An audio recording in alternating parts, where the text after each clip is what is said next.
ఏమండి, పంతులు గారు చెప్పినవన్నీ తెప్పించారా? ఆ తెప్పించాను నీలంబరి.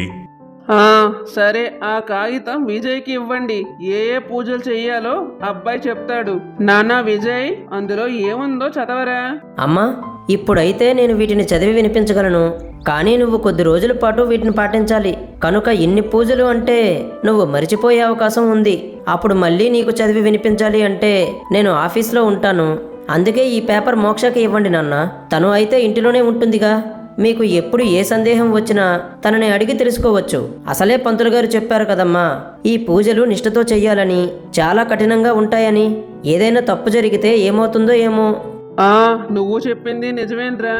సరే, ఏమండి, ఆ కాగితం మోక్ష చేతికే ఇవ్వండి. అయ్యో అత్తయ్య గారు, ఇంత పెద్ద బాధ్యత నాకు అప్పగించారేంటి? నాకు అసలు చాలా భయంగా ఉందండి. అలా వింటమ్మా, ఈ ఇంటి కోడలివి. ఇంటిలో సమస్య వస్తే దానికి సహాయంగా ఉండాలి గాని ఇలా భయపడిపోతావేంటి తల్లి? ఏంటమ్మాయి, నీకు ఏం బాధ్యత అప్పగించాం? ఇంత చదువుకున్నాను అంత చదువుకున్నాను అని ఆ రోజు ఏదో అన్నావు కదా. ఇప్పుడేంటి, కేవలం పంతులు గారు రాసిచ్చింది చదవడానికి నిన్ను అంతలా బతిమాలాలా ఏంటి? ఏం పర్వాలేదు మోక్ష, అమ్మ పరిస్థితి నీకు తెలుసుగా. అమ్మ వయస్సులో పెద్దవారు, ఆవిడని దగ్గరుండి అన్ని పూజలు చేయించు. సరే అండి, నేను దగ్గరుండి అత్తయ్య గారి చేత పూజలన్నీ చేయిస్తాను. అలా మరుసటి రోజు ఉదయం, అత్తయ్య గారు. ఏంటమ్మాయి ఈ సమయంలో వచ్చావు? ఏమైంది? అదేంటి అత్తయ్య గారు, అప్పుడే మర్చిపోయారు? పంతులు గారు చెప్పారు కదండి, ఈ రోజు నుంచి మీరు పూజలు మొదలు పెట్టాలి అని. ఇప్పటికే చాలా ఆలస్యం అయిందండి. మీరు వెంటనే వెళ్ళి స్నానం చేసి రండి అత్తయ్య గారు. అవునా? ఇంతకీ సమయం ఎంత అవుతుంది? సమయం 3 అవుతుంది అత్తయ్య గారు. ఏంటి, 3 అవుతోందా? ఇంత తొందరగా నన్నెందుకు లేపావు? ఇంకో గంట ఆగితే నేనే లేచేదాని కదా. లేదత్తయ్య గారు, పంతులు గారు 3 గంటలకే లేవాలి అని రాశారు. అందుకే నేను అలారం పెట్టుకుని మరీ లేచాను. మీకు సమయానికి లేపాలి కదా. అవునా, మంచి పని చేసావు. సరే, ఇప్పుడు నేనేం చెయ్యాలో చెప్పు. అత్తయ్య గారు, ఇప్పుడు మీరు వీలైనంత తొందరగా స్నానం చేసి రావాలండి. అవునా, సరే, ఆ సుశీలకి చెప్పి వేడి నీళ్లు సిద్ధం చేయమన్నానని చెప్పు. అయ్యో అత్తయ్య గారు, అపచారం. ఏం చేస్తున్నారండి మీరు? ఈ పూజలు చేసే అన్ని రోజులు కూడా ఉదయాన్నే లేచి చల్లని నీటితో స్నానం చేయాలి అత్తయ్య గారు. అది కూడా తల స్నానం అత్తయ్య గారు. అవునా, అలా రాసుందా? నా మీద మీకు నమ్మకం లేకపోతే మీ అబ్బాయి గారిని అడగండి అత్తయ్య గారు. ఉండండి, ఇప్పుడే వెళ్ళి ఆయన్ని పిలుచుకొని వస్తాను. ఎందుకులే వాడి నిద్రని పాడు చేయడం. పూజలు అన్నాక అలానే ఉంటాయిలే. సరే ఉండు, స్నానం చేసి వస్తాను. ఏమే సుశీల, పూజకి కావలసిన వంటలన్నీ సిద్ధం చేసావా? అవన్నీ అవ్వగానే ఒక టీ చేసి సిద్ధంగా ఉంచు. పూజంతా అయ్యాక తాగుతాను. ఏం చేస్తున్నారు అత్తయ్య గారు మీరు? అసలు వంటలు అక్కయ్య చేస్తుంది. ఇప్పుడు పూజలన్నీ మీరు చెయ్యాలి. దోషాలు మీకే కదా ఉన్నాయి. అందుకే అన్ని వంటలు మీరే తయారు చేయాలి. అలా చేసిన వంటలన్నీ పూజలో ప్రసాదంగా దేవునికి అర్పించాలి. అంతేకాదు అత్తయ్య గారు, మీరు మధ్యాహ్నం వరకు పచ్చి మంచినీరు కూడా ముట్టుకోకూడదు. మధ్యాహ్నం పూజ ముగించుకొని ఒంటిపూట భోజనం చెయ్యాలి మీరు. సాయంత్రం కూడా తలస్నానం చేసి తర్వాత పూజ చేసి కేవలం పళ్ళు మాత్రమే తినాలి. ఏంటమ్మాయి నువ్వు అనేది? రోజులో ఒక పూట మాత్రమే భోజనం చెయ్యాలా? అమ్మో, నిజంగానే ఈ వయసులో ఇలాంటి పూజలు చేయడం కష్టమే. నేను అసలే ఆకలికి ఉండలేను. అదే అత్తయ్య గారు, నేను చెప్పాను పంతులు గారికి. కానీ పంతులు గారు మాత్రం ఈ దోషాలన్నీ పోవాలి అంటే అసలు ఈ పూజలన్నీ చెయ్యక తప్పదు అన్నారు. ఏం చేస్తాం అత్తయ్య గారు చెప్పండి? నాకు కూడా మిమ్మల్ని చూస్తుంటే చాలా జాలిగా అనిపిస్తోంది. కానీ తప్పడం లేదు అత్తయ్య గారు. సరేలే, చేస్తాను. దోషాలు పోవాలి కదా. సుశీల, నీకు వంటగదిలో ఎక్కడెక్కడ ఏమేమి ఉన్నాయో తెలుసు కదా, అవన్నీ చూపించుతూ పద.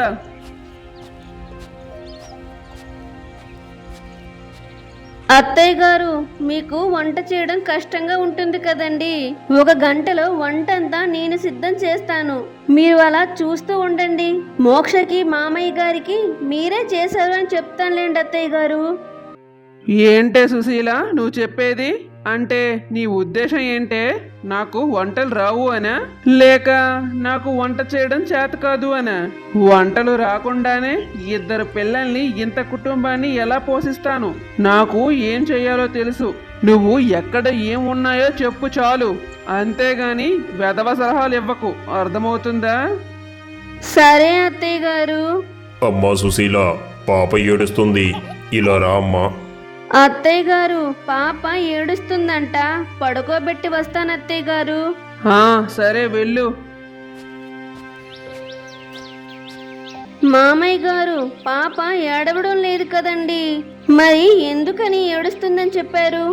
అమ్మా సుశీల, నువ్వు బాలింతవి, ఎక్కువ ఒత్తిడికి గురవ్వకూడదు. మీ అత్త దగ్గర ఉంటే ఒత్తిడి తప్ప ఇంకేమీ ఉండదు. తన పని తను చేసుకుంటుందిలే.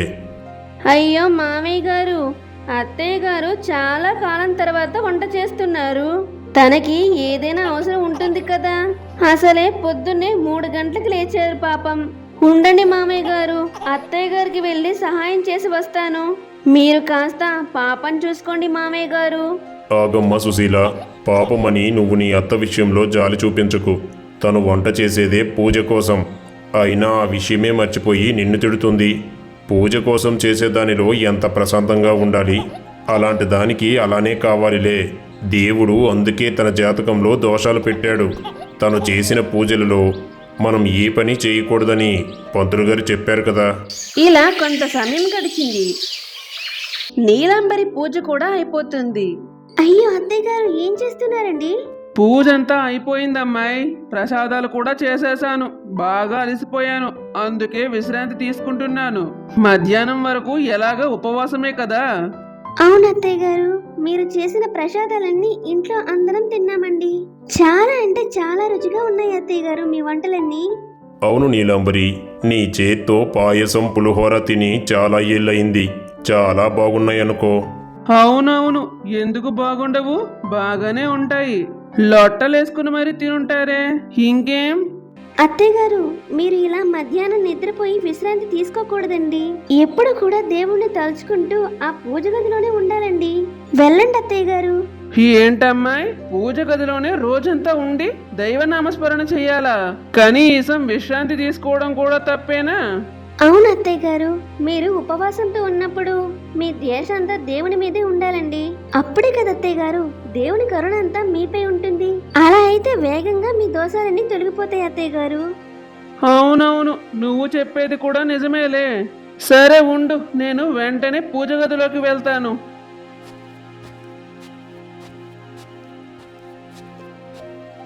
అమ్మ మోక్ష, మీ అత్తకి తగిన శాస్తి చేసావు తల్లి. పాపం, ఒడ్డిన పడిన చేప పిల్లల ఎంత బాధపడుతుందో. ఆవిడ బాధపడినప్పుడే కదా మామయ్య గారు యువతి వారి బాధ అర్థమవుతుంది. పాపం, కడుపుతో ఉన్నప్పుడు సుశీల అక్కని ఎంత బాధ పెట్టారు అత్తయ్య. ఇప్పుడు ఆ బాధ ఏంటో తను అనుభవిస్తే కదా అక్క బాధ ఏంటో తనకి అర్థమవుతుంది. సరిగ్గా చెప్పావమ్మా. తన వరకు వస్తే గాని నొప్పి తెలీదు అంటారుగా. నీలాంబరి, నువ్వు తీసిన గోతులో నువ్వే పడుతున్నావు, అనుభవించు.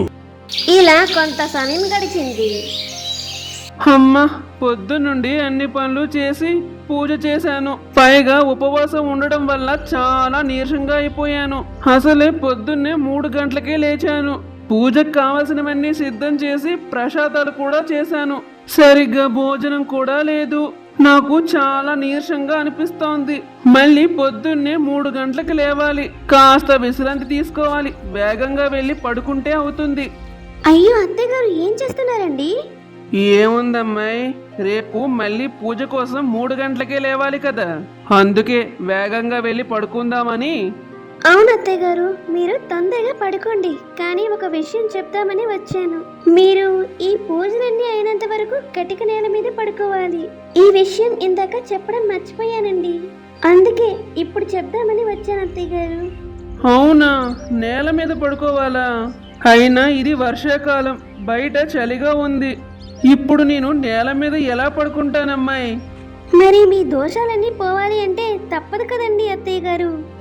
అవునులే, సరేలే, నేను నేల మీద పడుకుంటాను. సరే అత్తయ్య గారు, నేను ఉదయమే వస్తాను.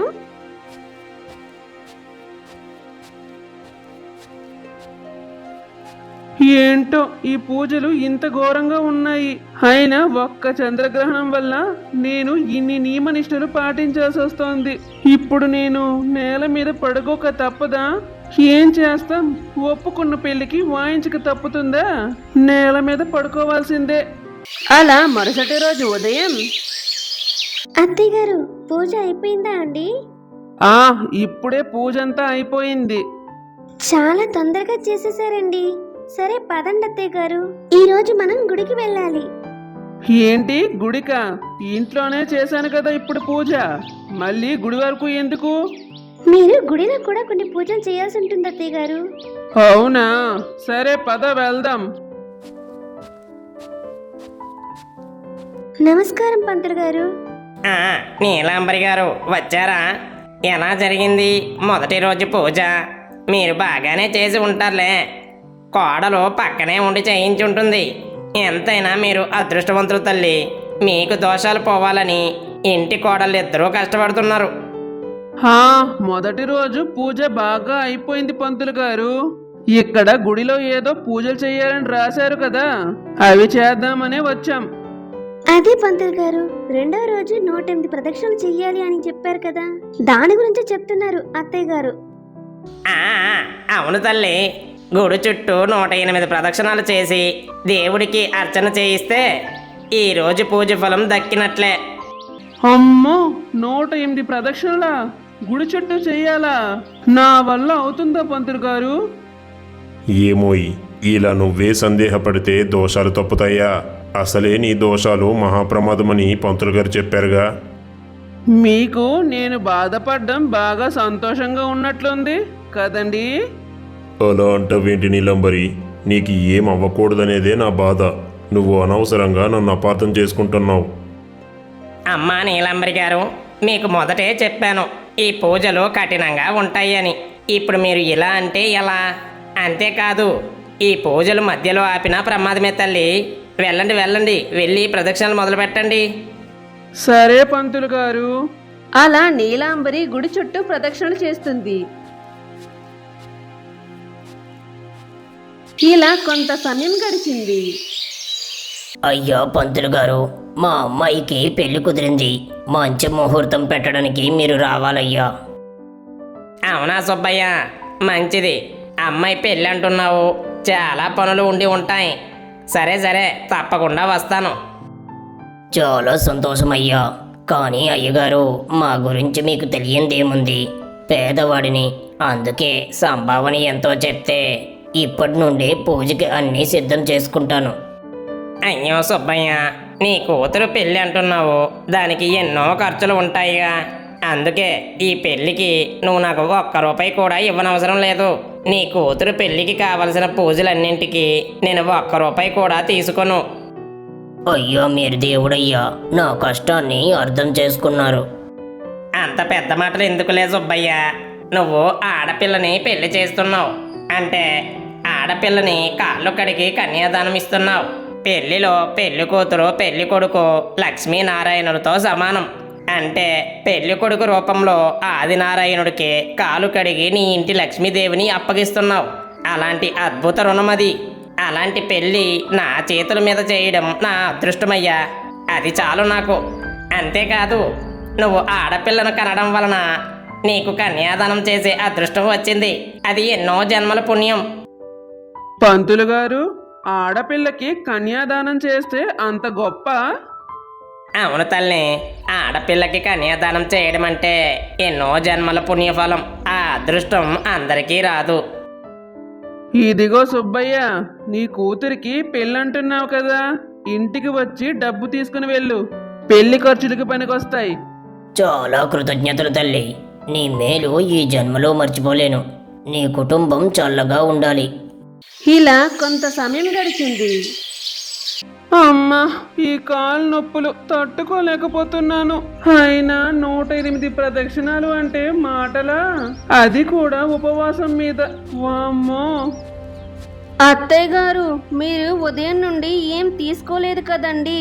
ఈ పాలు తాగండి అత్తయ్య గారు. నేను ఉపవాసం చేస్తున్నాను. ఆ విషయం తెలిసే పాలు తీసుకొచ్చావా?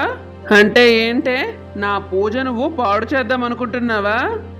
అయ్యో, నాకు అలాంటి ఉద్దేశం లేదు అత్తయ్య గారు. కానీ మీరు ఇలా పూజలు చేసి మీ ఆరోగ్యం పాడు చేసుకుంటారనే నా బాధ. అయినా పాలు తాగడం వల్ల ఉపవాసం పాడవదు అత్తయ్య గారు. గుడిలో కూడా ప్రసాదం పేరు మీద పాలే ఇస్తారు కదండి. అలాంటప్పుడు పాలు తాగితే తప్పేం ఉండదు అత్తయ్య గారు. అంతేకాదు, నేను ఎవరికి చెప్పలేండి అత్తయ్య గారు. మీరు తాగండి. అవును అత్తయ్య గారు. ఏంటి అలా ఉన్నారు? ఏమైంది అత్తయ్య గారు? నీరసంగా ఉంటుందా? అదేం లేదు సుశీల, గుడిలో 108 ప్రదక్షిణలు చేశాను. అందుకే కాలు చాలా నొప్పులు వేస్తున్నాయి. దానికి తోడు నీరసంగా కూడా ఉంది. అయ్యో, అవునా అత్తయ్య గారు? ఉండండి, కాలు పడతాను. అలా సుశీల నీలాంబరి కాల్ని పడుతుంది.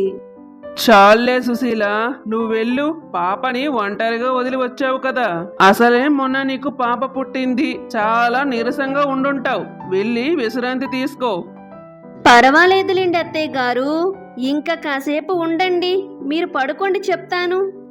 పర్వాలేదు సుశీల, నువ్వు వెళ్ళు. నేను చెప్తున్నాను కదా. సరే అత్తయ్య గారు. నేను 2 రోజులు ఇంటిలో కాస్త తొందరగా లేచి పూజ కోసం చేసే పనులకే ఇంతలా నీరసంగా అయిపోయాను. పాపం సుశీల కడుపుతో ఉండి కూడా ఇంట్లో పనులన్నీ అంత తెరవారే లేచి ఎలా చేసేదో ఏంటో. నేను ఎంతో బాధ పెట్టి ఉంటాను తనకి ఇంటి పనుల విషయంలో.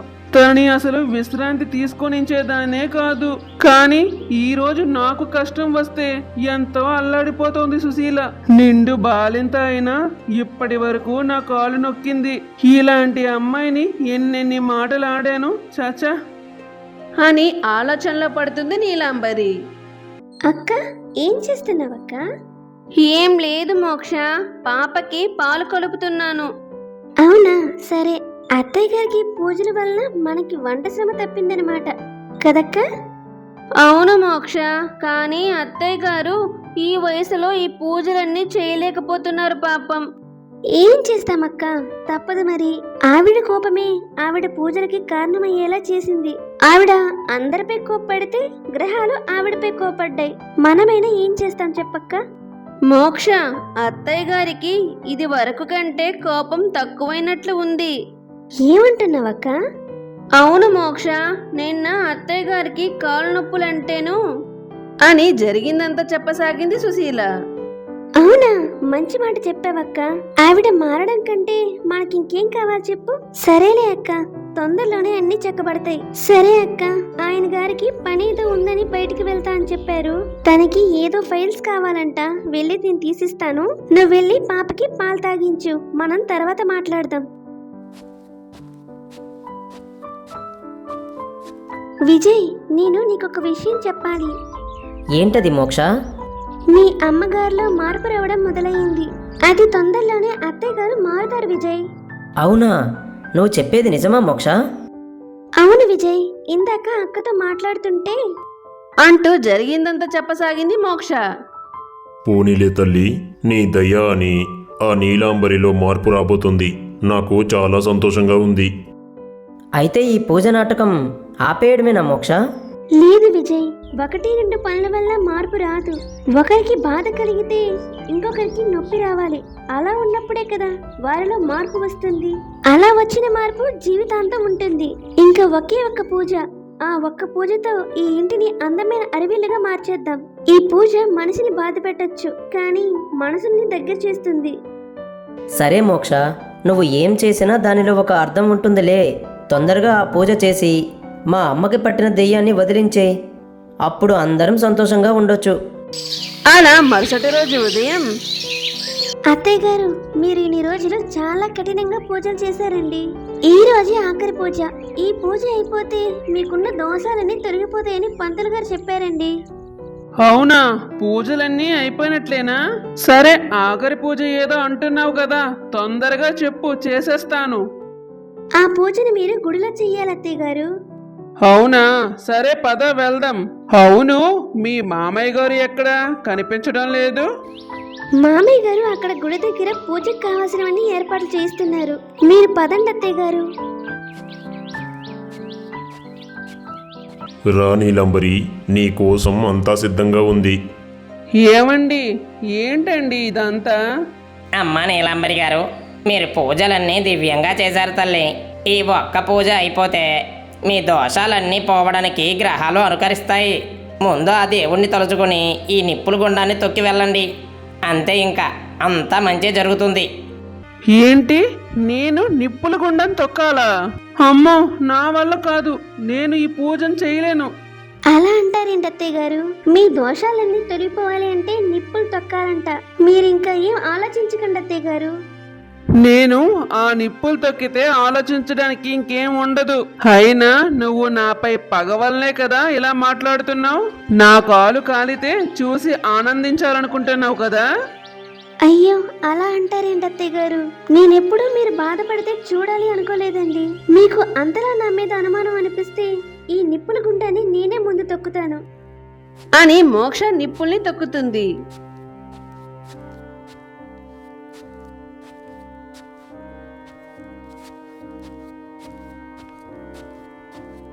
ఇప్పటికైనా మీకు నమ్మకం కుదిరిందా అత్తయ్య గారు?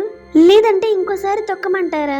అది కూడా చాలదు అంటే చెప్పండి, నేను ఈ నిప్పులపై అంగ ప్రదక్షిణ కూడా చేస్తాను. ఆ మాటల్ని విన్న నీలంబరి నిప్పుల గుండాన్ని తొక్కుతుంది.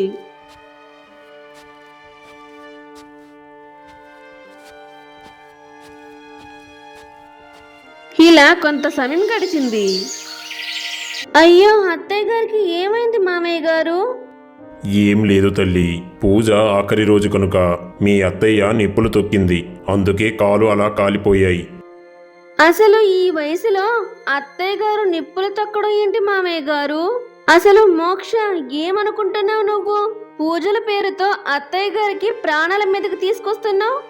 అలా కాదక్క, ఇందులో నా తప్పేముంది? పూజ ఎలా చెయ్యాలి అని రాసుంటే అలానే కదా నేను చెప్పాను. హా, ఉంటే ఆవిడ ఆరోగ్య పరిస్థితి నీకు తెలీదా? ఇన్ని రోజులు పూజల పేరుతో ఉపవాసాలు, ఒంటిపూట భోజనాలు చేయడం వల్ల ఆవిడ చాలా నీరసంగా అయిపోయారు. ఇప్పుడు పూజ అని చెప్పి నిప్పులు తొక్కించారు. మోక్ష, నీకసలు మనసాక్షి లేదా? నీకు అత్తయ్య గారి వయసు కూడా గుర్తులేదా ఏంటి? ఎందుకక్క అంత బాధపడుతున్నావు? కాలు కాస్త కాలాయి అంతే కదా, తొందరలోనే నయం అవుతుందిలే. అయినా అత్తయ్య గారు నీ విషయంలో ఎంత బాధలు పెట్టారు. కడుపుతో ఉన్నావని కూడా ఆలోచించకుండా ఇంటి చాకరీ అంతా చేయించేవారు. చివరికి నీ భర్త చనిపోయాడనే కనికారం కూడా లేకుండా నిన్ను ఎన్నోసార్లు సూటిపోటి మాటలతో బాధ పెట్టేవారు. ఒక్కరోజైనా నిన్ను ఆవిడ కోడల్లా చూసారా?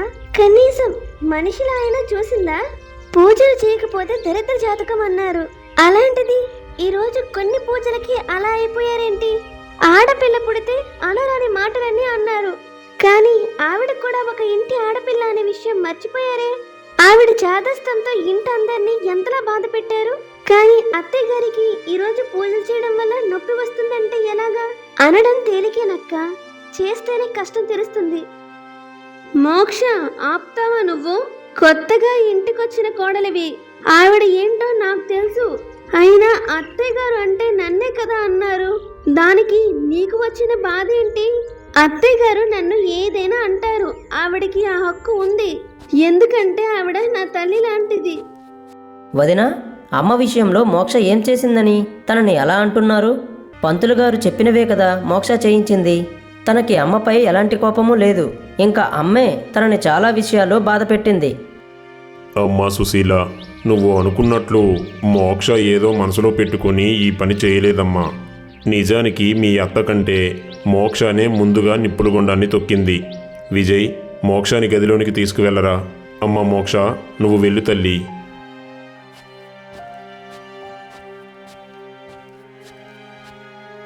ఏంటి మోక్ష, నాన్న చెప్తుంది నిజమా? నువ్వు నిప్పులు తొక్కడం ఏంటి? అసలు నీకు మతి ఉండే ఈ పని చేసావా? అత్తయ్య గారు మారడం కోసం ఆ పని నా ఇష్టపూర్వకంగానే చేశాను విజయ్. అయితే మా అమ్మ మారడం కోసం నువ్వు నీ ప్రాణాల మీదకి తెచ్చుకుంటావా? మరి నన్ను ఏం చేయమంటావు విజయ్? నాకింకో మార్గం దొరకలేదు. ఏంటి మామయ్య గారు, మోక్ష కూడా నిప్పులు తొక్కడం ఏంటి? అవునమ్మా సుశీల, మోక్ష మీ అత్తగారి కంటే ముందే ఆ నిప్పుల్ని తొక్కింది. ఆ తర్వాతే మీ అత్త ఆ నిప్పుల్ని తొక్కింది. అయ్యో, అనవసరంగా కోపడ్డానే. చాలా తొందరపడ్డాను మామయ్య గారు. తొందరపాటు నీది కాదు సుశీల, నాది. పెద్దదాన్ని అయినా నేనే అహంకారంతో తొందరపడ్డాను. అత్తని అనే గర్వాన్ని చూపించాను. నా చిన్న కోడలు మోక్ష ఈ రోజు నా కళ్ళు తెరిపించింది. నేను ఇన్నాళ్ళుగా ఏ తప్పులు చేశానో నాకు అర్థమయ్యేలా చేసింది. నాలో మార్పుకి కారణం నా చిన్న కోడలు మోక్ష. ఇలాంటి మరిన్ని వీడియోల కోసం మా ఛానల్ని లైక్ చేసి సబ్స్క్రైబ్ చేసుకోండి. పక్కనే ఉన్న గంట సింబల్ని ఆన్లో పెట్టుకోండి. అప్పుడే మేము చేసిన వీడియోస్ అన్ని మీకు నోటిఫికేషన్ ద్వారా వస్తాయి.